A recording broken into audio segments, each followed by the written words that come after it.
Wala silang alam.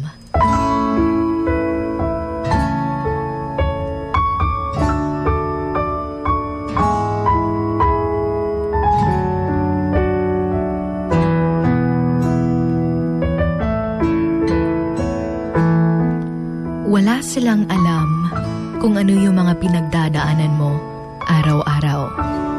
Wala silang alam kung gaano kasakit yung mga nararamdaman mo ngayon. Wala silang alam kung ano yung kaya mong mga isakripisyo para sa pamilya mo. Wala silang alam na habang sobrang saya mo tingnan sa panlabas, durog na durog ka na pala sa loob.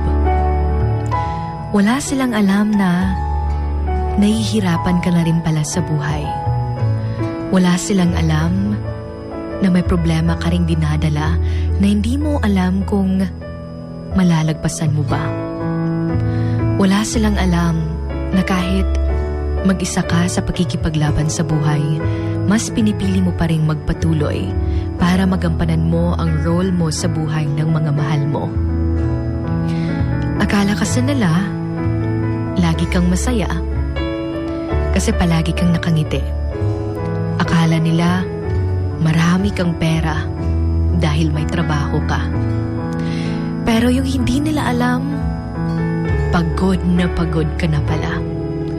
Kalabit ang magdungan, ang kakapoy, lungkot, kanang kamingaw, and disappointments. Nga wala ka kabalo sa situation. Samot na nga, layo ka sa imong pamilya para lang ma-provide ang mga kinahanglan nila.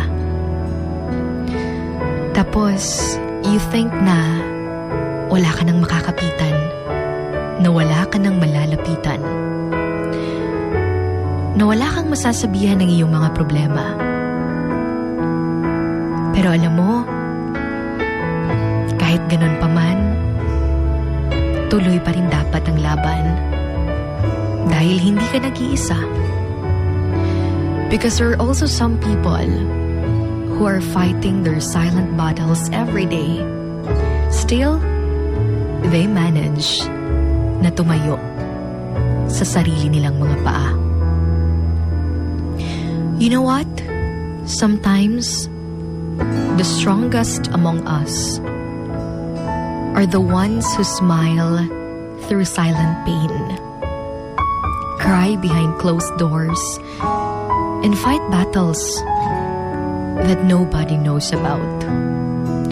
And remember that one day, you will tell the story of how you have overcome what you are going through. Your experience might be hard now, but soon, it will be an inspiration to others.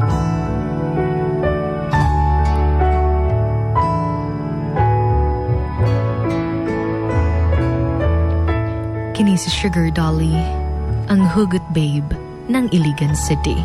Moingon, padayon. Because there's always a reason to keep going. Sa programang Emotions Going Wild, diri kihapon sa Wild FM 103.1.